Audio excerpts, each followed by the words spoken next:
ஆண்டவரும் இரட்சகருமான இயேசு கிறிஸ்துவின் நாமத்திற்கு மகிமை உண்டாவதாக. ஹல்லேலூயா. தேவனுடைய வார்த்தையை தேவன் முதலாவது எல்லா மக்களுக்கும் கொடுக்கிறார். Price the Lord. அவர் முதல்ல சொன்ன வார்த்தையில் தான் உலகமே படைக்கப்பட்டது. யாருமே கிடையாது, ஒன்றுமே இல்லை. அவர் வெளிச்சம் உண்டாக்குறது. தேவன் எப்போதும் நம்மோடு கூட பேசுகிறவராக இருக்கிறார், நமக்கு வெளிப்படுத்துகிறவராக இருக்கிறார். அது வெளிப்பாடு மட்டும் இல்லை, அவர் பேசின உடனே நிறையா நடக்குது. Price the Lord. அன்னைக்கு பேசுனதான் இன்றைக்கி வர வெளிச்சம், காற்று, எல்லாம், மிருகம், பறவை எல்லாம் அன்றைக்கி ஒரே ஒரு வார்த்தை சொல்லி அன்றைக்கி நடந்ததான் இன்றைக்கி இருக்குது. அப்படிப்பட்ட தேவனை நம்ம என்ன பண்ணிக்கிறோம்? ஆராதிக்கிறோம். ஆனால் தேவனுடைய சத்தத்தை மக்கள் கேட்டாங்கன்னா அதுக்கு பேர் தான் சுவிசேஷத்தை கேள்விப்படுவது.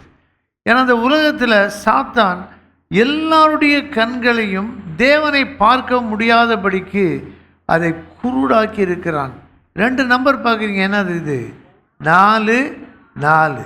2 கொரிந்தியர் 4:4. ஏன் இப்படிலாம் சொல்லித்தரோம்? தப்பி தவறி கூட நீங்கள் மறந்துடக்கூடாது. நிறைய பேருக்கு சொல்லி கொடுக்கணும். இந்த ஆராதனை வேலையே ஒரு பயிற்சியும் போதனையுமான வேலை. பிரசங்கத்தை கேட்டு ஏதோ தண்ணியை மேலே ஊற்றிட்டு போன மாதிரி கிடையாது. அதை உள்வாங்கணும், பத்திரமா வச்சுக்கணும், உடனடியாக போய் செயல்படுத்தணும். ஆகவே தான் இவ்வளவு சிரமங்கள் எடுக்கிறோம். தேவன் எல்லாரோடும் பேசுகிற வார்த்தை எல்லா சமயங்களில் தேவன் மக்களை தம் பக்கமாய் இழுக்க விரும்புகிறார், கொண்டு வர விரும்புகிறார். அதை மிக தெளிவாய் ஆண்டவராய் இயேசு கிறிஸ்துவின் வாழ்க்கை மூலமாக செய்திருக்கிறார். இயேசு கிறிஸ்துவை ஏன் தேவன் உலகத்துக்கு அனுப்பினார்? அவரை மக்கள் அவர்களுக்கு விளங்கும் வகையில், அவரோடு நெருங்கி பார்க்கும் வரையிலே அவர்களுக்கு தெரிய வேண்டும். இதைத்தான் எபிரியர் 1ஆம் அதிகாரத்திலே நாம் படிக்கிறோம். அதைத்தான் 1 யோவான் நிருபத்தை எழுதின போது அப்போஸ்தலனாகிய யோவான் என்ன சொன்னார்? ஆதி முதல் இருந்ததும் நாங்கள் நோக்கி பார்த்ததும் எங்கள் கண்களினாலே கண்டதும் கேட்டதும் நாங்கள் தொட்டதுமாயிருக்கிற ஜீவ வார்த்தையை உங்களுக்கு சொல்லுகிறோம். தேவனுடைய வார்த்தையை கேட்பது ஏதோ கேட்கறது மட்டும் இல்லை, அது ஒரு அனுபவமாய் மாறுகிறது. அது அனுபவம் அவங்களுக்கு மட்டும் இல்லை, அது வேகமாய் பரவுகிறது. நான் முக்கியமாக சுவிசேஷம் என்றால் என்ன, அந்த வார்த்தையை திருப்பி சொல்லுங்கள். என்னது?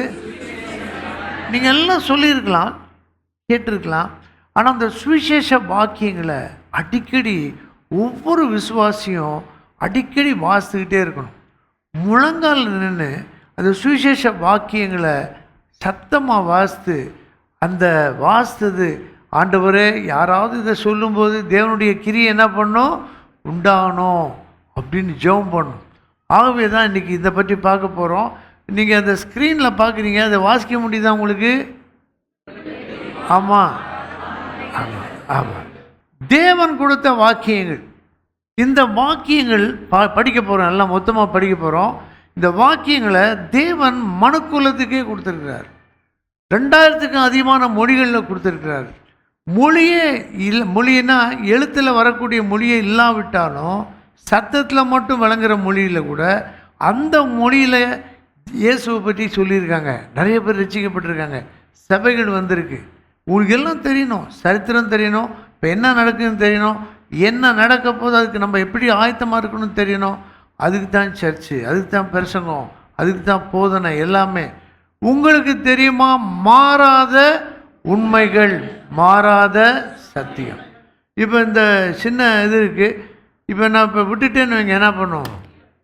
அது ஏன் விழுந்துச்சு பார்த்தீங்களா? எல்லாருக்கும் தெரியுது. புவி ஈர்ப்பு சக்தி, இதை மாற்றவே முடியாது. மாற்றுறாங்க எப்படின்னா, ஃப்ளைட்டு ராக்கெட்லாம் மேலே போகுது, அது வேறு. ஆனால் ஆண்டவர் படைத்ததில் கீழே விழுது. தண்ணி கீழேருந்து மேலே போகுமா, மேலேருந்து கீழே வருமா? நல்லா தெரியும், மாற்ற முடியாது. தண்ணி கொண்டு போனால் பைப்பு மோட்டார்லாம் வச்சு கஷ்டப்பட்டு தான் மேலே ஏற்றணும். அதை விட முக்கியமாக மாறாத உண்மைகள், சத்தியமான உண்மைகள் மாற்றவே முடியாது. இதுதான் மனிதரை மாற்றும். Price the Lord. வியாதியை குணமாக்கும், நித்தியத்துக்கு மனிதனை ஆயத்தப்படுத்தும். ஆகவே நான் மீண்டும் உங்களோட அன்போடு கேட்குறேன்னா, அந்த ஒவ்வொரு வாக்கியத்தையும் எல்லாரும் சொல்லும்போது சத்தமாக சொல்லணும். வாயை நல்லா திறந்து சொல்லணும். முதல்ல சொல்லிடுறேன், ரொம்ப சந்தோஷமாக இருக்கும்போது வாயை மூடிட்டு சந்தோஷமாக இருக்க முடியுமா? முடியும். ரொம்ப கோபம் வரும்போது இந்த வாரம் வேணால் ப்ராக்டிஸ் பண்ணி பாருங்கள். ரொம்ப கோபமாக வருது, மனசுக்குள்ளேயே கோவப்படுங்க, கையை காலை ஆட்டாமல் முடியாது.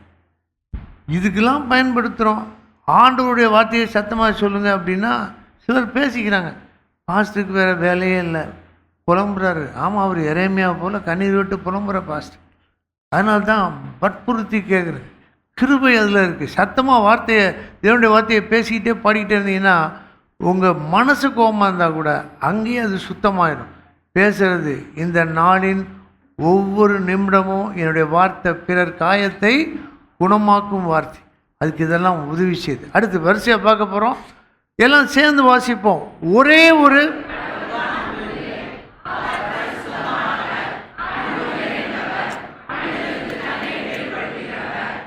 நம்ம யாரையுமே அவங்க கடவுள் உங்கள் கடவுள்லாம் பேசக்கூடாது. எல்லாம் சேர்ந்துக்கணும் அவங்க கூட. நம்ம எல்லாருக்கும் யார் உண்டு? ஒரே.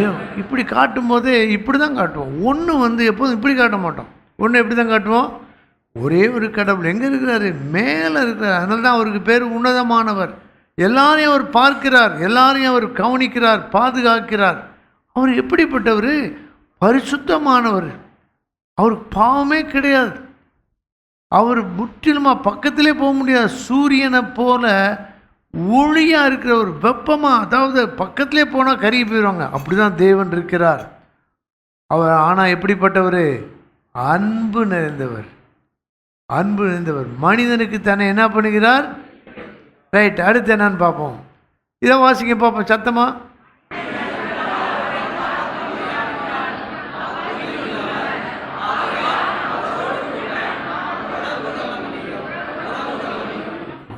தேவனை பற்றி சொல்லும்போது இது அறிவியல் அல்ல, அல்லது இலக்கியம் அல்ல.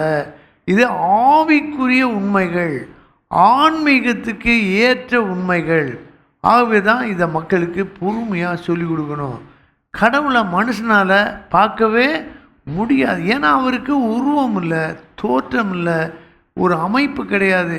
ஆவியாக இருக்கிறார், எங்கும் நிறைந்திருக்கிறார். தேவனை ஒருவரும் கண்டதில்லை. ஆண்டவரே, என் கூட அப்படியே சொல்லுங்க பார்க்கலாம். ஆண்டவரே, உம்மை ஒருவரும் கண்டதில்லை, காணக்கூடாதவர், காண முடியாதவர், ஒரே ஒரு தெய்வம், ஒருவரும் சேரக்கூடாத ஒளியிலே வாசம் செய்கிறீர். அவர் அப்படின்னா ஒளி மட்டும் இல்லை, நம்ம மாதிரி அவர் யோசிக்கலாம், அவர் தெரியப்படுத்தலாம், அவர் உணர்ச்சி பூர்வமானவர், அவர் உறவு கொள்ளக்கூடியவர். அதைத்தான் பைபிள் தெளிவாக சொல்லுது. பைபிளுக்கு பேர் உறவுகளின் புத்தகம்னு சொல்லலாம். என்ன புத்தகம்? ஆரம்பத்திலே படிக்கிறோம். தேவன் மனிதனை ஏன் உண்டாக்குனாரு, அதை பற்றி நம்ம படிப்போம். அடுத்தது படிங்க பார்ப்போம் சத்தமா.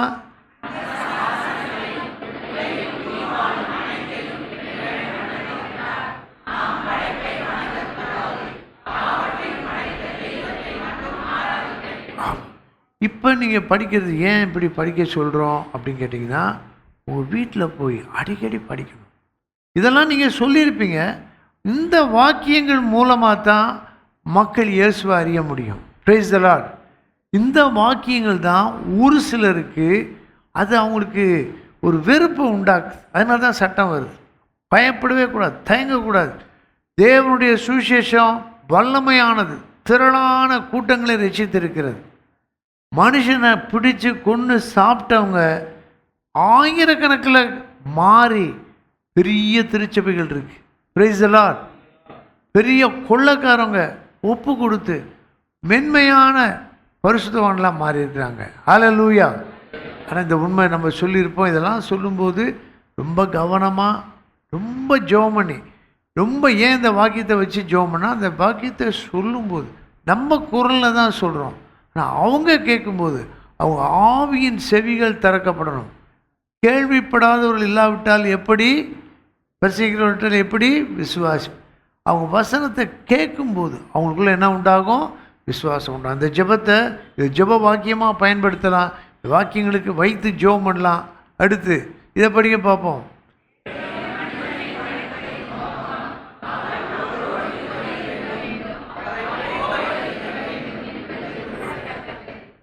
மனிதனுக்கு தேவனை பார்க்க முடியாது. ஆனால் தேவன் அவனை படைத்த போது அவர்கள் முற்றிலுமாக தேவனை போல இருந்தாங்க. அதனால் அவங்களுக்கு என்ன பண்ண முடிஞ்சது? தேவனை பார்க்க முடிஞ்சது. அவன் சரீரத்தில் இருந்தாங்க. தேவன் சரீரத்தில் மேட்டர், பொருள் அல்ல. ஆனால் தேவன் படைக்கும்போது மனிதனை மட்டும், மனித மிருக ஜீவன்லாம் அவர் மண்ணினால் உண்டாக்கி அங்கே தம்முடைய மகிமையை வெளிப்படுத்த விரும்பினார். அங்கே தான் சாத்தான் பெரிய ஒரு பாவத்தை செய்ய வைத்தான். எதுக்கு அப்படி படைத்தார்? கூட இருக்கணும். யார் கூட இருக்கணும்? தேவன் கூட இருக்கணும். தேவனை போல இருக்கணும். தேவனால் மூடப்பட்டிருக்கணும். அதான் மகிமைன்னு பேர். பாவம் செஞ்சப்ப என் கூட சேர்ந்து சொல்லுங்க, எல்லாரும் பாவம் செய்து தேவ மகிமையை இழந்து போனார்கள். இழந்து போனவர்கள் கிடைக்கிறது தான் நரகம், அழிக்கப்பட வேண்டியது. எப்படி சாத்தான் அவரை போல நினச்சான், தீய நோக்கத்தோட மேட்டு மேலே யோசித்தனால அன்றைக்கே தள்ளப்பட்டான். தூதர் கூட்டமே 3-1 விழுந்துருச்சு. நரகத்தை சாத்தானுக்காக தேவன் ஆயத்தம் பண்ணி வைத்திருக்கிறார். அவனை கட்டி வைப்பார், பாதாளத்தில் தள்ளுவார். கர்த்தர் நம் பக்கத்தில் இருக்கிறார். ஹல்லேலூயா. எங்க இந்த வாக்கியம் எப்படி இருக்குன்னு படிங்க.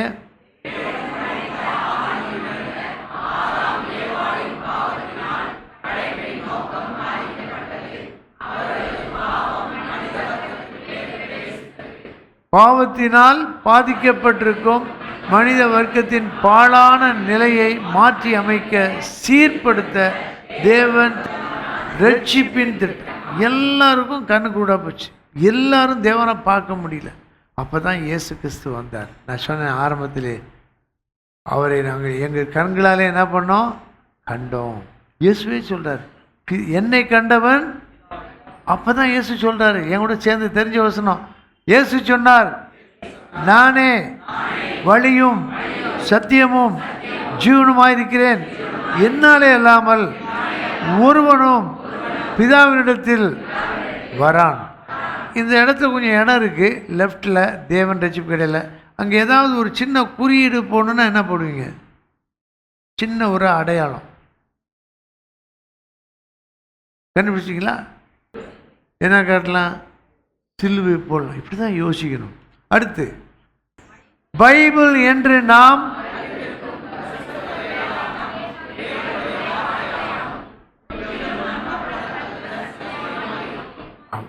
இருக்கிறது அப்படி கூட சொல்லலாம். அது சத்தியமாக இருக்குது, மாற்றவே முடியாது. பைபிள் தான் சத்தியம், மாறாத உண்மைகள், மாற்ற முடியாத சத்தியம், மறக்க வேண்டாத உண்மைகள். ரொம்ப ரொம்ப முக்கியம். அதனால தான் எல்லாருக்கும் பைபிள் கொடுக்குறோம், பைபிள் ஒரு பகுதியை கொடுக்குறோம். இதெல்லாம் பைபிள் உள்ள வசனங்களை லேசாக விளங்கிக்கிற மாதிரி கருத்து வாக்கியங்களாக அதை நம்ம பார்க்க ஆண்டவர் உதவி செய்திருக்கிறார். அடுத்து, தேவனுடைய வார்த்தையாகிய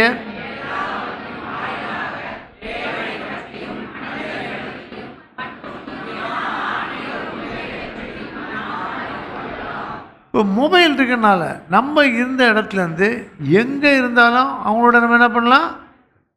பைபிளும் மொபைலும் ஏறக்குறைய ரொம்ப நல்ல ஒரே மாதிரி தான் இருக்க மாதிரி எனக்கு தெரியுது. ஆனால் ரொம்ப பத்திரமாக கவனிக்கணும். இது அடிமைப்படுத்தும். இது என்ன பண்ணது? இது என்ன பண்ணும்? விடுதலையாகும். அவன் இதை பத்திரமாக கவனிக்கணும், தேவையானது தான் பயன்படுத்தணும். இன்றைய காலையில் ஆங்கில ஆராதனை முடிஞ்சு ஒரு குடும்பத்தாரோட பேசிக்கொண்டது. நல்ல புத்திசாலியான ஒரு தம்பியை, நம்ம சர்ச்சில் வரக்கூடிய மகனை பார்த்து அந்த தம்பிகிட்ட நான் இந்த மாதிரி ஒரு ப்ரேயர் அனுப்புகிறேன் அப்படின்னு சொன்னேன். எனக்கு வராது அப்படின்னு சொன்னார். தம்பி சொன்னார். சொல்லிவிட்டு, எனக்கு வாட்ஸ்அப் ஃபோன் நான் வச்சுக்கிறது இல்லைன்னார். வாட்ஸ்அப் ஃபோன் வச்சுக்கிறது இல்லை. எனக்கு ரொம்ப சந்தோஷமாக இருந்துச்சு. ஊழியத்தில் இருக்கனால இது தேவை. நான் இந்த மாதிரி சோதனையில் விழுந்துருவேன் போல், இது எனக்கு ஆண்டவரை விட்டு தள்ளி கொண்டு போயிடும் போல், ஆண்டவர் என் உள்ளத்தில் பேசினார். அது இல்லாட்டி என்ன, நீ ட்ரை பண்ணிப்பார், நான் வெறும் பட்டன் ஃபோன் தான் வச்சுருக்கேன்னார். ரொம்ப வசதியானவர். 30,000 ரூபா ஃபோன் கூட அவரால் எப்போனாலும் வாங்க முடியும். இதுக்கு பேர் தான் சீஷத்துவம். இதுக்கு பேர் என்னது? இயேசுவை பின்பற்றதுக்கான அடையாளங்கள். என்ன பாஸ்டர் நீங்கள் மட்டும் வச்சுருக்கீங்களா? நானும் இதை ரொம்ப ஜாக்கிரதையாக பார்க்குறது தான், ஜோம் பண்ணிகிட்டே இருக்கேன். கவனமாக, கொஞ்சம் ஆபத்தான கருவி தான், ஆனால் அவசியமான நிறைய நன்மைகளே செய்யுது. ஃபோனில் எத்தனையோ பேருக்கா ஜோம் பண்ணும்போது அபிஷேகத்தோடு ஜோம் பண்ண முடியுது. ஃபோனில் ஜோம் பண்ணும்போதே சோமாறாங்க. நான் மட்டும் இல்லை, எல்லோரும் ஜோம் பண்ணலாம். அடிக்கடி உங்கள்கிட்ட சொல்கிறேன், ஃபோனில் யார் கூட பேசுகிறீங்களோ அவங்க கூட என்ன பண்ணுங்கள், ஜெபம் பண்ணுங்க. ஆனால் இது ரொம்ப ஜாக்கிரதையாக பார்க்கணும். பைபிளோட செலவு நேரத்தை சிலர் என்ன பண்ணுவாங்க, இதுலேயே நான் பைபிள் படிக்கிறேன்னு படிப்பாங்க. கண்ணு தெரிலன்னா படிக்கலாம், பெரிய எழுத்துல. ஆனால் முடிஞ்ச அளவுக்கு இதில் தான் படிக்கணும். தேவனை பற்றி அறியலாம், நம்மை பற்றி அறியலாம், உலகத்தில் நடக்கிறத பற்றி அறியலாம், ஆவிக்குரிய உண்மைகளை பற்றி அறியலாம். சேர்ந்து வாசிப்போம். நாம் வேதாமத்தை வாசிக்கும் போது கடவுள் அல்லது இறைவன் நம்மோடு பேசுவதை நாமும், இது ஒரு முக்கியமான வாக்கியமாக ஆண்டவர் எனக்கு சொல்லி கொடுத்தார். பைபிளோ சுவிசேஷமோ கொடுக்கும்போது இதை படிங்க ஆண்டவர் பேசுவார் அப்படின்னா அவங்க ஒன்றுமே புரியாது. ஏன் அவங்க பார்த்ததில்லை. படித்தா எல்லாம் வித்தியாசமான தமிழ், வேறு மாதிரி பெயர்கள். அதனால் அவங்களுக்கு உட்காந்து பொறுமையாக என்ன பண்ணணும், சொல்லி கொடுக்கணும். அப்போஸ்தலர் 8ஆம் அதிகாரத்தில் 31-32 வசனம் பக்கத்தில், ஒருவன் இதை விளக்கி சொல்லாவிட்டால் எனக்கு எப்படி விளங்கும்னு ஒரு வாக்கியம் இருக்குது. ஒருவன் விளக்கி சொல்லாவிட்டால் எப்படி, அதுதான் என்னுடைய வாழ்க்கையவே அதுக்காக அர்ப்பணிச்சிருக்கேன். Price the Lord. மணிக்கணக்காக ஆண்டவர்கிட்ட போராடி ஜெபிக்கிறேன். என்னென்னா மக்கள் வேதத்தை வாங்கி படிக்கும்போது தேவனுடைய வெளிச்சம் அவங்க மத்தியில் விளங்கணும். நம்ம சர்ச்சுக்கு ஒரு வயசான பாட்டியம்மா வருவாங்க, படிக்கவே தெரியாது, ஆனால் பைபிள் கொண்டு வருவாங்க. அவங்க ஆண்டவர்கிட்ட போயிட்டாங்க, குள்ளமாக இருப்பாங்க, ஜெபிக்கிறவங்க. அவங்க என் வாழ்க்கையில் பெரிய ஒரு பதிவை ஏற்படுத்துனாங்க. பாதிப்பில்லை, என்னது அவங்கள மறக்கவே முடியாது. எப்போதும் என்கிட்ட பாஸ்டர் ஜெபம் பண்ணுங்க அப்படின்வாங்க. சரிம்மா அப்படின்னு ஜெபம் பண்ணு. அடுத்த இடம் பார்த்த உடனே பாஸ்டர் ஜெபம் பண்ண சொன்னால் நீங்கள் எனக்காக ஜெபம் பண்ணிங்களான்னு கேட்டுருவாங்க. ரொம்ப ஆபத்தான அம்மா.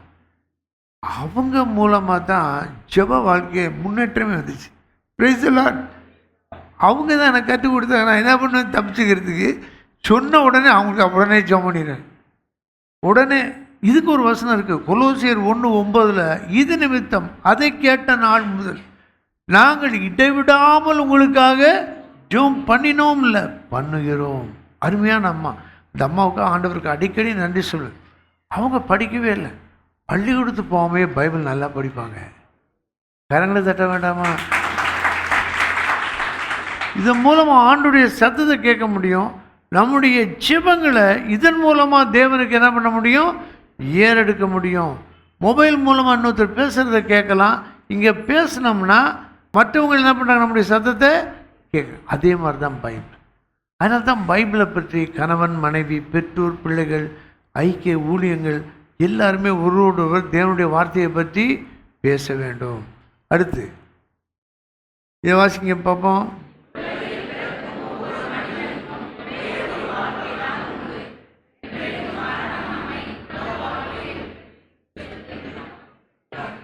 இது எல்லாத்துக்கும் தெரிஞ்சதுதான். ஆனால் அடிக்கடி நம்ம ஞாபகப்படுத்தணும். 2 வார்த்தைகள் இதில் இல்லை. என்னன்னா, ஒன்று சீக்கிரம், 2வது திடீரென்று. சீக்கிரமாக அந்த வாழ்க்கை முடிஞ்சு போயிடும், திடீர்னு எதிர்பார்க்கவே முடியாது. எனக்கு தெரிந்த ஒருவர் ஒரு பஸ்ஸில் போய் கொண்டிருந்தார்.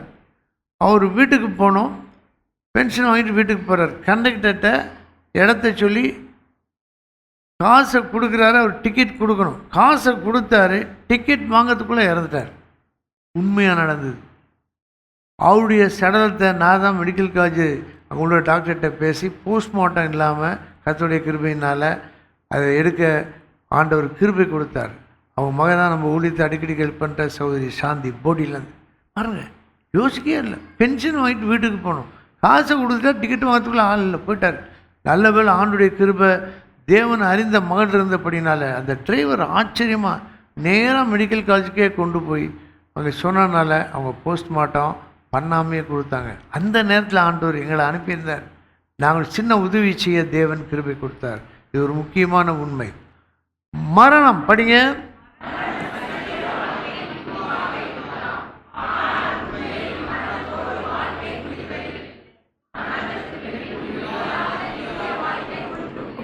இதைத்தான் தெளிவாக மக்களுக்கு சொல்லிக் கொடுக்கணும். கண்ணீரஞ்சலி போஸ்ட்லாம் நிறையா இருக்குது, சும்மா படத்தை போட்டு வைக்கிறாங்க.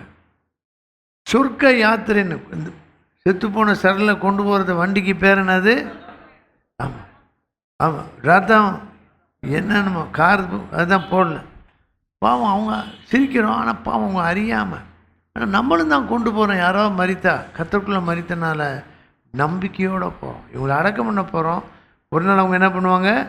எழும்புவாங்க. நம்ம அங்கே இருக்கலாம், இல்லாமல் இருக்கலாம். இயேசுக்குள்ளே மறித்த அத்தனை கல்லறையும் சீக்கிரத்தில் அது திறந்து அவங்க பரிசுத்தவான்கள் எழும்பி போவாங்க. நம்ம நிறைய பேர் உயிரோடு இருப்போம். அநேகமாக ஒரு சில ஆண்டு முன்னாடி அழைச்சிக்கலாம், சொல்ல முடியாது.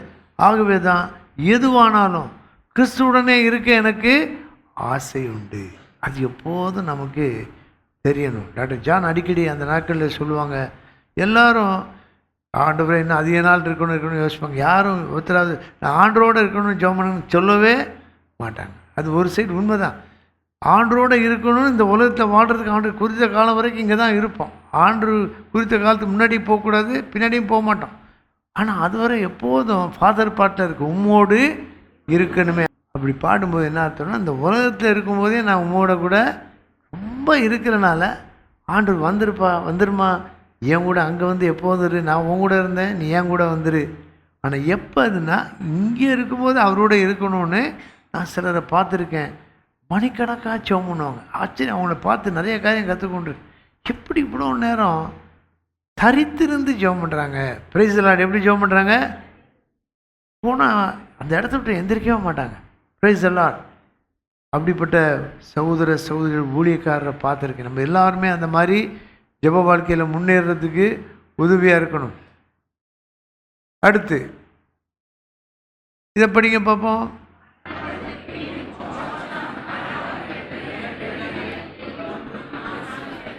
அடுத்து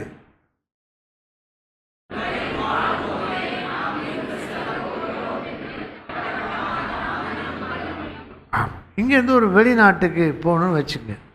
எங்கே போகலாம்? ஆஸ்திரேலியான்னு வச்சுக்கோங்க. மெல்போர்ன்னு ஒரு பெரிய பட்டணம் இருக்குது. அந்த பட்டணத்துக்கு போகணும்னா இங்கே இருக்கும்போதே 2 காரியம் செய்யணும். என்னன்னு ஞாபகம் இருக்கா அவங்களுக்கு? விசா எடுக்கணும். விசானா அனுமதி சீட்டு. 2வது டிக்கெட் வேணாமா? பாஸ்போர்ட் இருந்தால் தான் விசா கொடுப்பாங்க. விசா வாங்கிறதுக்கு முன்னாடி வாங்கினா தான் டிக்கெட்டே. 2 காரியம் தேவை. விசா இருக்கணும், அங்கேருந்து எந்த தடையும் இல்லாமல் நம்ம போகிறதுக்கு. 2வது டிக்கெட் இருக்கணும். இதை தான் சொல்கிறோம். அங்கே போய் மோட்சம் கிடையாது. மோட்சத்துக்கு போகிறதுக்கு இங்கேயே 2 காரியம் தேவை. விசானா என்னன்னா திட்டமாக போவோம். ஸ்டாம்ப் இருக்குது. பாஸ்போர்ட் தான் விசுவாசம், ஸ்டாம்ப்பு தான் நித்திய ஜீவன். Price the Lord. காமிச்சா அப்படியே போயிடலாம். பரலோகத்துக்கு போய் தான் நித்திய ஜீவன் கிடையாது. இங்கே யாருக்கு நித்திய ஜீவன் இருக்கோ அவங்க கண்டிப்பாக எங்கே தான் போவாங்க? ஒருவேளை மரித்து போனால் அடக்கம் தான் பண்ணுவாங்க. திடீர்னு அவங்க நேராக நித்திய ஜீவனுக்கு போயிடுவாங்க. அடுத்தது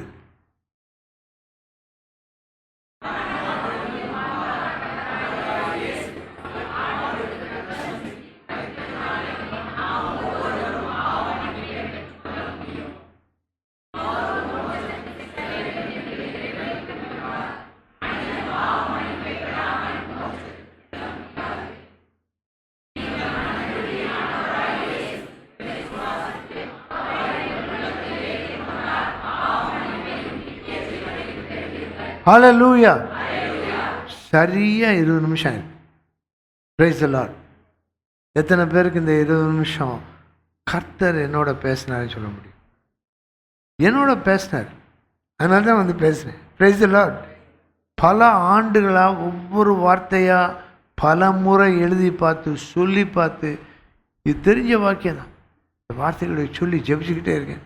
இந்த வார்த்தையை பிரிண்ட் பண்ணியிருக்கோம். பல வழிகளில் என்னென்னமோ காட்டுறாங்க. டிவியில் கிறிஸ்தவ பாட்டில் எல்லாம் வெளி தோற்றமாக இருக்குது. ஆனால் இந்த வாக்கியங்கள் தான் ஒரு மனிதனுங்க இயேசு விட்ட வர்றதுக்கு ஒரு வழியை உண்டாக்கும், ஒரு பிடியை கொடுக்கும், ஒரு தெளிவை கொடுக்கும்.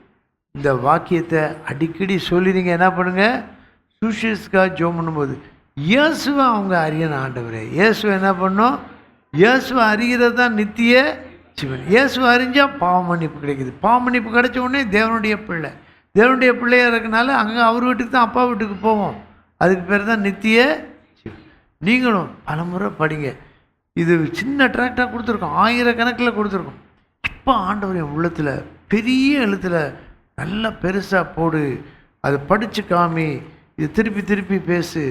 பாருங்கள், இந்த இது ஸ்லைடு அப்போ தான் போட்டோம், காலையில் தான் போட்டோம். இது பெரிய எழுத்துல நானே இதை பார்த்துக்கிட்டே இருப்பேன். ஆண்டவரே எப்படியாவது சத்தியம் அறியணும் ஆண்டவரே. இதை பார்க்கும்போது கிழிச்சு போட்டுறக்கூடாது, கிழிச்சு போட்டாலும் நீர் பேசணும். இதுதான் சத்தியம். இந்த வாக்கியங்களை அடிக்கடி மக்கள்கிட்ட கேட்கணும் ஆண்டவரே, அவங்க காதில் நீரே வெளிப்படுத்தணும் ஆண்டவரே என்று ஜெபம் பண்ணிக்கிட்டே இருக்கணும். நம்ம ஒரு நிமிஷம் என் கூட சேர்ந்து ஒரு சின்ன ஜெபம், அதுக்கப்புறம் இன்னைக்கு நியாயாதிபதிகள் புத்தகத்தை படிக்க போகிறோம். இப்போ எல்லோரும் என் கூட சேர்ந்தே ஜெபம் பண்ணுங்க. பரலோகத்தில் இருக்கிற தகப்பனே, உம்மை துதிக்கிறோம். ஆண்டவராய் இயேசு கிறிஸ்துவுக்காக நன்றி சொல்கிறோம். சுவிசேஷத்துக்காக நன்றி சொல்கிறோம். இன்றைக்கு நாங்கள் பார்த்த, கேட்ட, பேசிய இந்த அருமையான சுவிசேஷ வார்த்தைகளுக்காக நன்றி சொல்கிறோம். இந்த வார்த்தைகளை யார் எங்கிருந்து படித்தாலும் வெளிப்பாடு உண்டாகட்டும், விடுதலை உண்டாகட்டும், வெளிச்சம் உண்டாகட்டும். தேவன் இறங்குவீராக, கிரியை செய்வீராக. நித்திய காலமாய் இந்த ரட்சிப்பின் திட்டத்தை இந்த வார்த்தைகள் மூலமாய் ஏராளமான மக்கள் அறிந்து கொள்ள தேவன் சித்தம் கொண்டதற்காக நன்றி சொல்கிறோம். ஆண்டவராய் இயேசுவே, அருகதையற்ற என்னை, அப்பிரயோஜனமான என்னை, ஆகாதவன் என்று தள்ளப்பட வேண்டிய என்னை கிருபையினாலும் இரக்கங்களினாலும் தெரிந்து கொண்டு அக்கிரமங்களெல்லாம் மன்னித்து நோய்களெல்லாம் குணமாக்கி பிராணனை அழிவுக்கு விலக்கி மீட்டு பாவம் மன்னிப்பையும் நித்திய ஜீவனையும் கொடுத்ததுக்காக நன்றி சொல்கிறோம். தேவனுடைய குடும்பத்தில் பிள்ளையாய் நீர் ஏற்றுக்கொண்டீர், நன்றி சொல்கிறோம். இயேசு இரட்சகர் மூலம் கேட்கிறோம் பிதாவே, ஆமென், ஆமென், ஹல்லேலூயா. இந்த வாக்கியத்தை டெய்லி படிங்க, அடிக்கடி படிங்க. கொஞ்சம் கொஞ்சம் சொல்லலாம், யாருக்கா கூடயே இருக்கவங்கிட்ட கொஞ்சம் கொஞ்சமாக விளக்கி சொல்லலாம், ஜெபம் பண்ணலாம். இந்த வாக்கியத்தை சொல்லும்போது வெளிச்சம் உண்டாகணும், விசுவாசம் உண்டாகணும். எப்படி உண்டாகும் தெரியாது. ரொம்ப நாட்கள் சொல்லுவாங்க, இவங்க தான் சொன்னாங்க இந்த வாக்கியம், அவர் சொல்லும்போது நான் கேட்டிருக்கேன், திடீர்னு எனக்குள்ள அது வர சிலர்கிட்ட சொல்லியிருக்காங்க, பயங்கரமான விக்கிர ஆராதனைக்காரன் நான், என்ன மாதிரி பக்தியாக யாருமே இருக்க மாட்டாங்க. ஆனால் அந்த கர்த்தரை பற்றி சொன்ன உடனே எல்லாம் என்னை விட்டு போயிடுச்சு. Price the Lord. எல்லாம் என்னை விட்டு போயிடுச்சு. ஏன்னா அந்த வார்த்தையில் என்ன இருக்குது? வெளிச்சமும் வல்லமையும் விடுதலையும் இருக்குது. அதனால தான் இன்றைக்கி உங்கள் கூட சேர்ந்து எனக்கு வாசிக்கிறதுனா ரொம்ப பிடிக்கும். உங்கள் சத்தத்தை கேட்குறது அதை விட பிடிக்கும். இதை வீட்டில் அப்பப்போ வாசிக்கலாம், 4 வாக்கியமாக வாசித்து ஜெபம் பண்ணலாம். உங்கள்கிட்ட சுற்றிலும் ஒரு 10-20 பேர் இருப்பாங்க. அவங்க ரட்சிக்கப்படுறது ரொம்ப லேஸ். ஏன்னா உங்களை ஆண்டவர் அந்த இடத்துல வெளிச்சமாக வச்சுருக்காரு, உப்பாக வச்சுருக்காரு. உங்கள் சொந்தக்காரங்க கூட பிறந்தவங்க ரட்சிக்கப்படாதவங்க, ரட்சிக்கப்படாட்டியும் அவங்க ரட்சிக்கப்படுறது தேவனுடைய சித்தத்துக்குள்ளே இருக்குது. விடாமல் என்ன பண்ணணும்? ஜெபம் பண்ணணும். நேரம் தான் ஆகுமே தவிர கண்டிப்பாக அவங்க என்ன பண்ணுவாங்க? நம்ம சொல்கிறோம் லட்சக்கணக்கான பேர் ரட்சிக்கப்படணும். முதல்ல எப்படி நடக்கும்னா, ஆண்டவரை அறிஞ்சவங்களுடைய இமீடியட் அந்த சர்க்கிளில் இருக்கவங்க வல்லமையாக ரட்சிக்கப்படுவாங்க. ஏன்னா தேவன் படைத்த ஒரு உறவு இருக்குது. குடும்பம், பங்காளி, உடன் பிறந்தவங்க, சொந்தக்காரங்க திரளாய் ஆண்டவரை ஏற்றுக்கொள்வாங்க. ஹல்லேலூயா. இப்போ நம்ம நியாயாதிபதி புஸ்தகத்தை திருப்பி வைத்துக்கொள்வோம். நம்ம இந்த வாரத்தில் நியாயாதிபதிகள் புத்தகம் கடந்த வாரத்தில் ஆரம்பித்தோம். நான் ஏற்கனவே சொல்லியிருக்கேன், வேத வாசிப்பு திட்டம் என்னுடைய வாழ்க்கையில் இந்த ஆண்டு 2024 குறிப்பிடக்கூடிய ஒரு ஆசீர்வாதம். நீங்கள் சொல்லுங்கன்னு யாராவது என்கிட்ட கேட்டால் நான் இதைத்தான் முதல்ல சொல்லுவேன். தேவையெல்லாம் சந்தித்தார், அதெல்லாம் உண்மைதான். ஆனால் தேவனை அதிகமாக அறிகிறதுக்கு சபையோடு சேர்ந்து வேதத்தை வாசிக்கிற ஒரு அனுபவத்தை ஆண்டவர் கொடுத்தார். சந்திப்பு ஊழியத்தில் பலரை சந்திக்கும் போது நான் கண்டிப்பாக அவங்கள்ட்ட ரொம்ப அன்போட பணிவாக தான் கேட்குறேன். இப்போ ப்ரோக்ராம் யூஸ் பண்ணுறீங்களா? சிலருக்கு நான் இப்படி கேட்குறதே பிடிக்கல. ஒன்றுமே செய்ய முடியல, கேட்டு தான் ஆகணும். இதை மிரட்டலை, திட்டலை, படிக்காட்டி கூட திட்ட மாட்டேன். ஏன்னா கிறிஸ்துவின் அன்பு தான் நான் நெருக்கிய ஸ்ட்ராங்காக சொல்கிறேன். ஏன் படிக்கக்கூடாதா? அப்படி தான் கேட்கலாம். ஏன்னா படிக்காதனால ஆசீர்வாதத்தை இழக்கிறது மட்டும் இல்லை, சாபம் வர்றதுக்கு வழியை உண்டாக்கணும். அதனால தான் படிக்கணும். படிக்கிறது மட்டும் இல்லை, படிச்சுக்கிட்டே இருக்கிறது மட்டும் இல்லை, அதன்படி வாழணும். அப்போ இந்த நியாயாதிபதிகள் புஸ்தகத்தில் என்ன இருக்குது அதை பற்றி சுருக்கமாக குறிப்பிட்ட நேரத்துக்குள்ளே கவனிக்க போகிறோம். எனக்கு ஒரு புது அனுபவம். இந்த ஆண்டில் இன்னொரு அனுபவம், நம்ம எல்லாரும் சேர்ந்து சுவிசேஷ வாக்கியங்களை என்ன பண்ணோம், சேர்ந்து வாசித்தோம், ஜெபத்தோடு வாசித்தோம், ஆவி ஆத்மா சரீர பங்கு பெற்று வாசித்தோம். திடீர்னு ஆண்டவர் இதை செய்யு அப்படின்னு ஆண்டவர் என்கிட்ட பேசினார். இன்றைக்கி நம்ம பார்க்குறோம், இந்த யோசுவாவின் புத்தகத்தை பற்றிய ஒரு சின்ன தொகுப்பு என்னன்னா, தேவன் தம்முடைய மக்களுக்கு ஒரு இடத்தை ஆயத்தம் பண்ணினார். முதலாவது, தேவன் ஆதாம் ஏவாளுக்கு ஒரு பெரிய தோட்டத்தை கொடுத்தார். ஆனால் அதே தோட்டத்தில் ஒரே ஒரு மரத்தின் கனியை சாப்பிடக்கூடாதுன்னு கீழ்ப்படியாமையினால, அவிசுவாசத்தினால அவங்க தோட்டத்தை விட்டு என்ன பண்ணாங்க, விரட்டப்பட்டாங்க.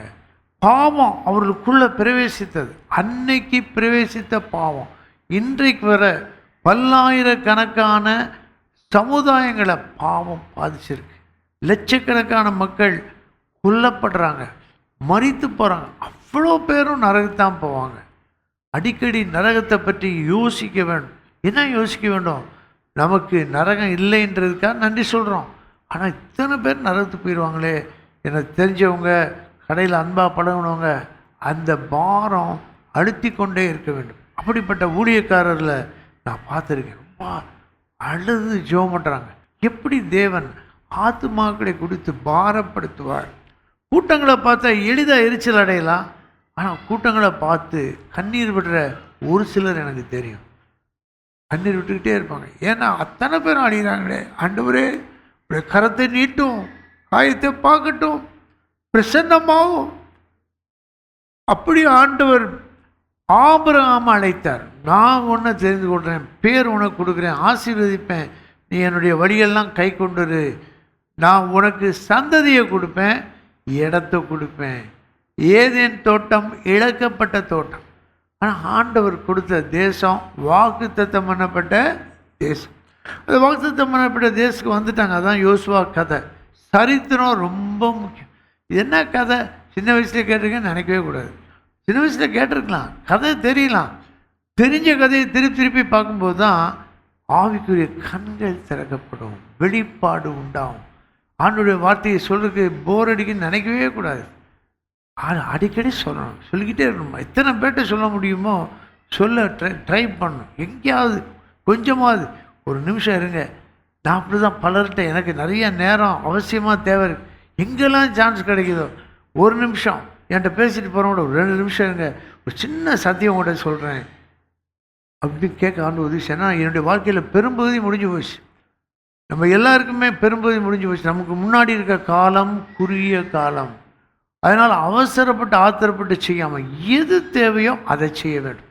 இப்போ ஆண்டவர் இந்த லீடர்ஷிப் புக்கு, நியாயாதிபதிகள் ஒரு தலைமைத்துவ புத்தகம், யோசுவா ஒரு தலைமைத்துவ புத்தகம், 1 சாமுவேல் ஒரு தலைமைத்துவ புத்தகம்.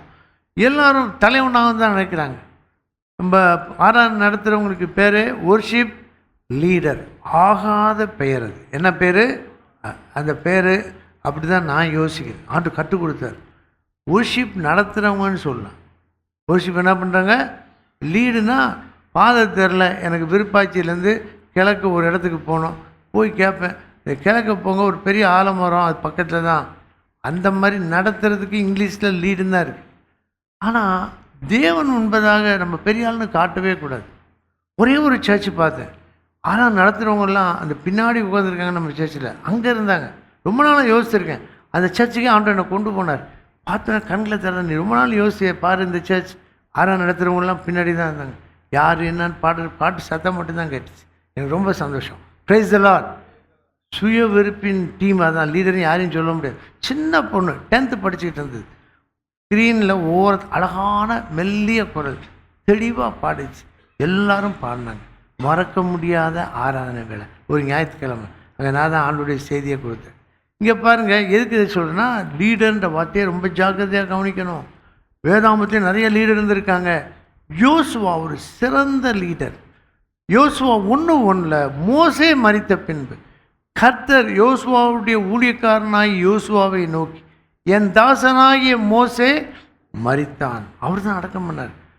எல்லாரும் அடுத்த லீடர் யாருன்னு அவங்க யாருமே யோசிக்க முடியல. தேவன் தான் அந்த லீடரை ஏற்படுத்துகிறார். அவர் தான் லீடர்கிட்ட பேசுகிறார்.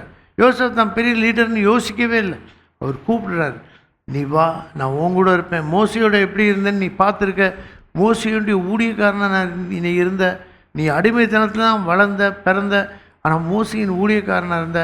அனுப்பும்போது நல்லா வேவு பார்த்து வந்து சரியாக காரியங்களை சொன்ன, நல்லா யுத்தம் பண்ண.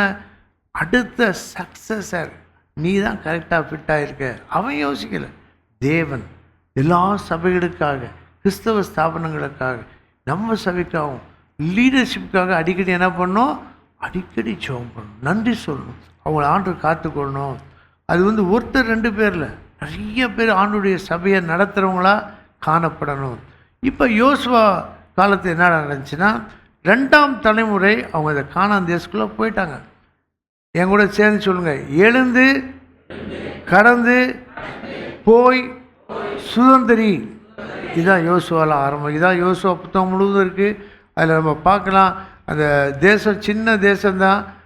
அந்த தேசத்தை இந்த மேப் பாருங்கள், அந்த பாருங்கள் மேப் கண்டிப்பாக பாருங்கள். விளங்கலைன்னா தயவுசெய்து என்னை கூப்பிடுங்க. ஏன்னா நம்ம ஊழியக்காரன்ட்டு கேளுங்க, விலைக்கு சொல்லி கொடுக்கலாம். ஏன்னா தேவனுடைய நிலம்னு இது ஒன்று தான் இருக்குது. அந்த தேசத்துக்கு பேர் இப்போ இஸ்ரேல். அங்கே இப்போ தான் ஆயிரக்கணக்கான குண்டு மழை பெஞ்சிக்கிட்டு இருக்கு.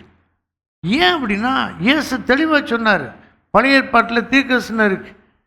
எருசலேமை தத்தடிப்பின் பாத்திரமாய் பாருங்க, நடக்குது, கண்ணு முன்னாடியே நடக்குது. அதனால தான் வருகையின் அடையாளத்தை மிக முக்கியமான 2வது அடையாளம் சொன்னேன். இந்த இடத்தை ஆண்டவர் 12 கோத்திரத்துக்கும் அழகாக பங்கு போட்டிருக்காரு. அவர் தான் எல்லையை சொல்கிறார். மேற்க கிழக்க 4 மால் பத்திரம் எழுதுகிற மாதிரி ஆண்டவர் சொல்லி கொடுத்துருக்காரு. Praise the Lord. காத்துன்னு பார்க்குறீங்க, இந்த ஸ்க்ரீனில் ரைட் சைடில் 7ஆம் நம்பர் இருக்குது. அது கொஞ்சம் கீழே தான் யோர்தான் நதியை கடந்து எரிகோவை அந்த பகுதியில் அந்த பாருங்கள். அந்த மேப்பை பார்த்தா நல்லா சத்தியம் புரியும். பைபிள்லேயே இருக்குது. அப்போ உள்ள வெற்றி, நிறையா வெற்றி. அப்புறம் எல்லாத்தையும் வெற்றி கொண்டு சுதந்திரிக்கிறாங்க. என்ன பண்ணுறாங்க? சுதந்திரிக்கன்னா நம்ம வேலை செய்யாமல், நம்ம பணம் கட்டாமல், சும்மா நமக்கு வந்துடுது. தேவன் இயேசு கிறிஸ்து மூலமாக ஆவிக்குரிய சுதந்திரத்தை நமக்கு என்ன பண்ணியிருக்காரு? கொடுத்துருக்கிறார். கானான் தேசம்னா ஒரு சின்ன கருத்து மட்டும் சொல்கிறேன்.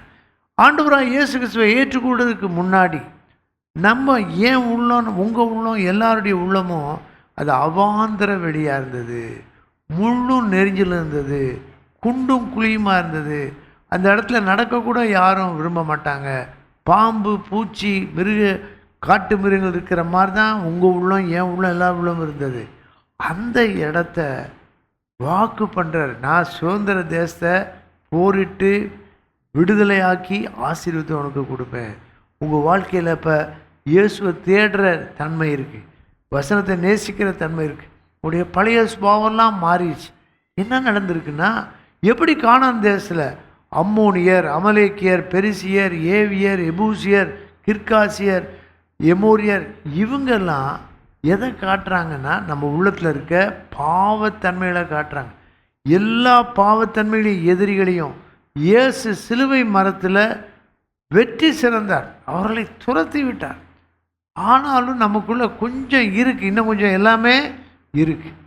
அந்த இருக்கிறதோட சண்டை போட, எதிர்த்து நிற்க, வெறுக்க, அதுக்கு பேர் தான் ஆவிக்குரிய வாழ்க்கை, கிறிஸ்தவ வெற்றி வாழ்க்கை. இதை தான் அவங்க செய்யாமல் விட்டாங்க. அது ஒவ்வொரு பகுதியிலும் அவங்க இருக்கிறாங்க. கொஞ்சம் பேரை விரட்டாமல் வச்சுட்டாங்க. இப்போ நியாயாதிபதி புஸ்தகத்தில் நம்ம என்ன படிக்கிறோம்?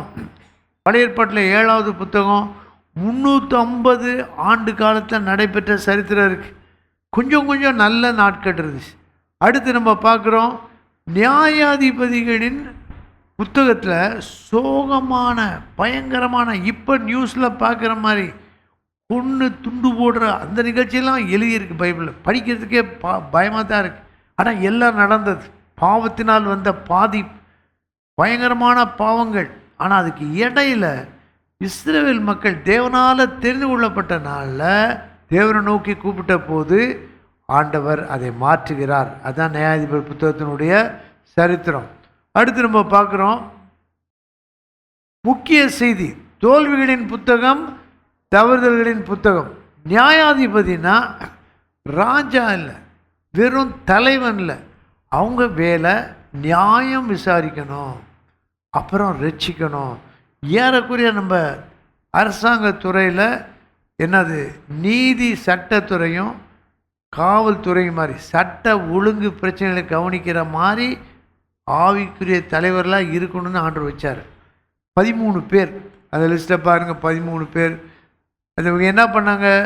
பெரும்பாலும் யுத்தத்தை செய்து இஸ்ரவேலரை விடுதலைக்குள்ளே நடத்தினாங்க. உங்களுக்கு எப்படி ஞாபகம் வைக்கலான்னா, ஆகஸ்ட் 15 நம்ம நாட்டில் என்ன விசேஷம்?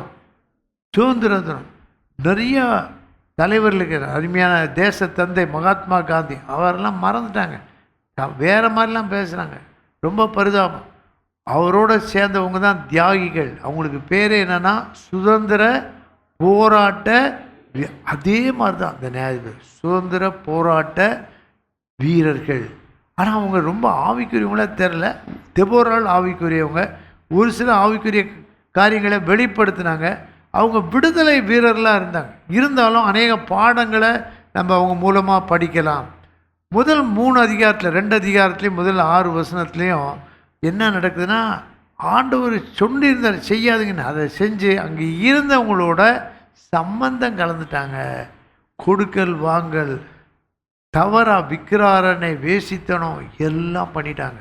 அவங்க பக்கத்துலேயே இருக்காங்க, இவங்க கூட இதுக்கு சண்டை போடணும். அதே மாதிரி ஒவ்வொரு விசுவாசியும் உள்ளத்தில் இருக்கிற இச்சை, கோபம், எரிச்சல், பெருமை. நான் அப்படி தான் பெருமையாக பேசுவேன், நீ யார் என்ன சொல்கிறது, எல்லாம் அந்த எதிரிக்கு எதிராக நம்ம நிற்கணும், அதை வெறுக்கணும். அது அங்கே தான் இருக்கும். உடனே ஒரு பிடிங்கி எரிய முடியாத முள்ளு மாதிரி. ஆனால் நம்ம அதை கூட போராடுறோமா, அதை எதிர்த்து நிற்கிறோமா, அதை வெற்றி கொள்கிறோமா? நமக்குள்ள கானான் தேசத்தை இயேசு வந்தப்போ கொடுத்தாரு, இளைப்பான் தேசம். அது தேவனுடைய தேசம், தேவனுடைய தன்மை, இயேசுவை போகிற தன்மை. ஆனால் உள்ளுக்குள்ளே இந்த கானானியர், கேனியர் மாதிரி, பெலிசியர் மாதிரி இருக்குது.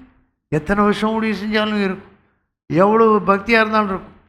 ஏன் இருக்குதுன்னா, நம்ம எப்படி அதை எதிர்த்து நிற்கிறோம். அந்த கதை தான் நியாயாதிபதிகள் புஸ்தகத்தில் ரொம்ப தெளிவாக இருக்குது. இதை பாருங்கள், ஒரு சுற்று வட்ட நிகழ்ச்சிகள். கானானியரை போல வாழ ஆரம்பிச்சிட்டாங்க. நீங்கள் எங்கிட்ட சம்பந்தம் கலவாட்டி பரவாயில்ல, உங்களை மாதிரியே நாங்கள் இங்கேயே பாரம்பரியமாக இருக்கோம், இந்த ட்ரெஸ்ஸு போட்டால் தான் நல்லாயிருக்கும், இந்த சாப்பாடு சாப்பிட்டா தான் நல்லாயிருக்கும்.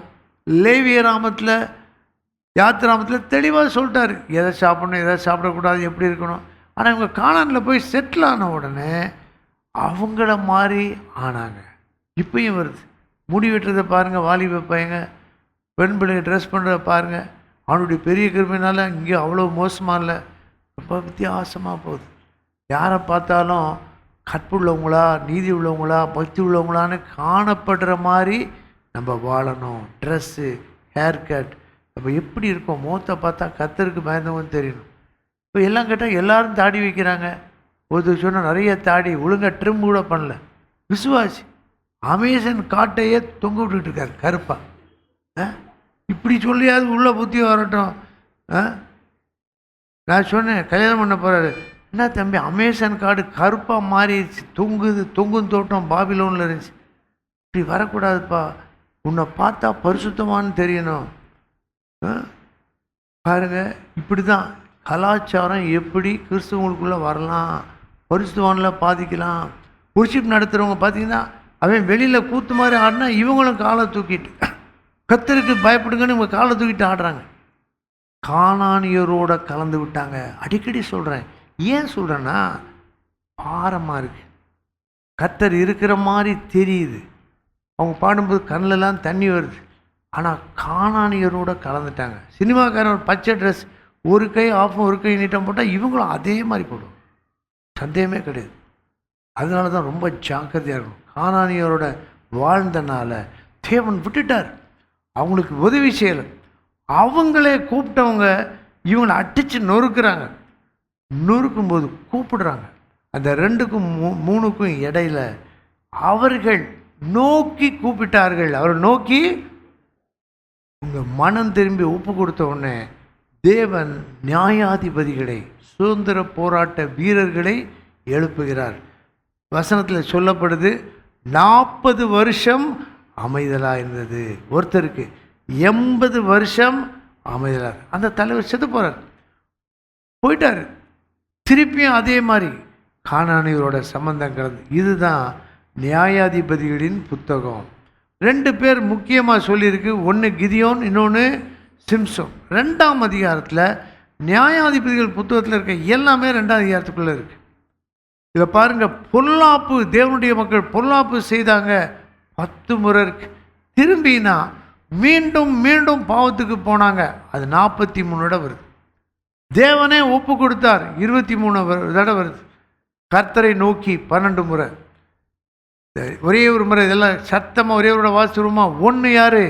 ஒத்திரியல். 2 ஏகூத்து. 3 சம்கார். 4 டெபோரா.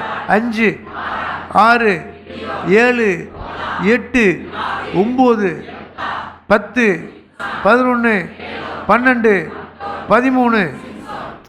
ஸ்கூலில் கிளாஸில் அட்டண்டன்ஸ் எடுக்கிற மாதிரி இருக்கு.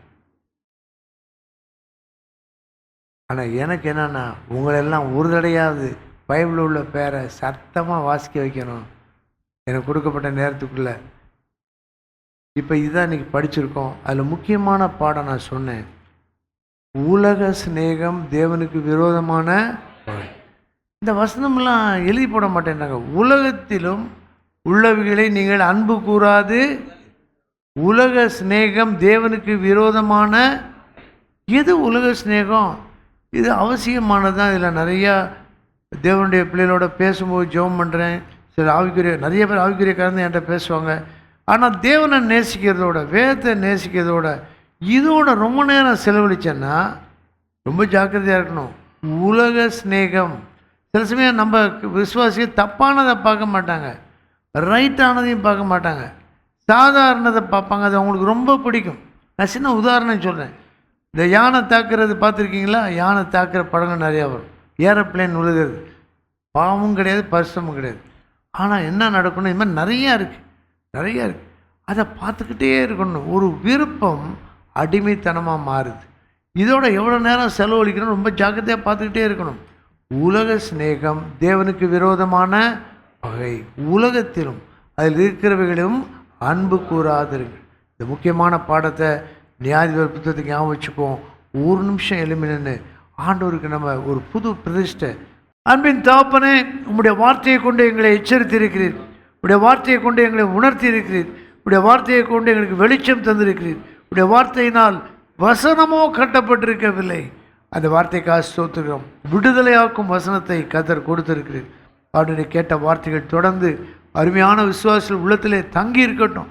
உலகத்திலிருந்து வேறு பிரிக்கப்பட்டவர்களாய், வேறு தோற்றமுடையவர்களாய் ஒவ்வொரு விசுவாசி, வாலிப தம்பியும் பையனும் ஊழியக்காரரும் பிள்ளைகளும் விசுவாசிகளும் பிள்ளைகளும் தெரிந்தெடுக்கப்பட்டவர்களாய், தோற்றத்தில் கூட கர்த்தருடைய அன்பு, கர்த்தருடைய பரிசுத்தம், கர்த்தருடைய நீதி, முகப்பார்வை, முகப்பாவனை, பேச்சு, உரையாடல் எல்லாவற்றிலும் உலகத்தை விட்டு பிரிந்திருக்க கர்த்தர் தான் கிருபை செய்ய வேண்டும். அதுக்குரிய ஆவிக்குரிய தன்மை நீர்தான் உருவாக்க வேண்டும். ஆண்டரை கர்த்தாவை ஒன்றும் அறியாமல் ஆண்டரை இப்படிப்பட்ட காரியங்கள் பின்னால் போயிருந்தால் கர்த்தருடைய காயப்பட்ட கரத்தை அவர்கள் கண்களுக்கு முன்பதாக காட்டும். ஆண்டவரே, நான் பாவம் செய்யும்போது உம்முடைய கண்கள் உம்முடைய கரத்தை பார்க்கின்றன.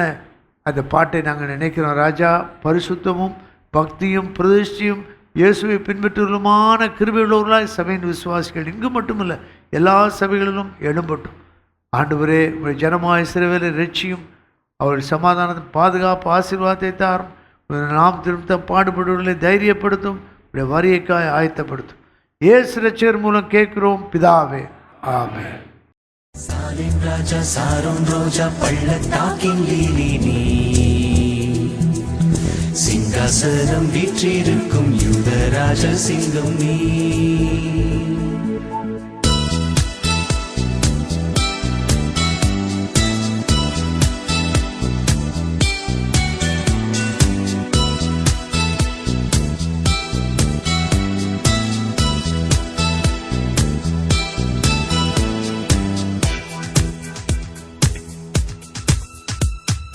தேவாதி தேவனாமே, ராஜாதி ராஜனாமே, என்னுள்ளத்தில் வாருமே.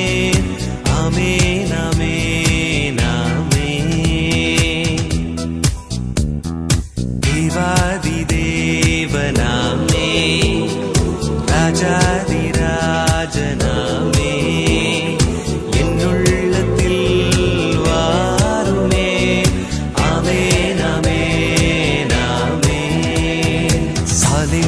சாரோன் ரோஜா பள்ளத்தாக்கின் லீலி நீர் சிங்காசனம் வீற்றிருக்கும் யூதராஜ சிங்கம் நீர் சாலேம் ராஜா சாரோன் ரோஜா பள்ளத்தாக்கின் லீலி நீர் சிங்காசனம் வீற்றிருக்கும் யூதராஜ சிங்கம் நீர்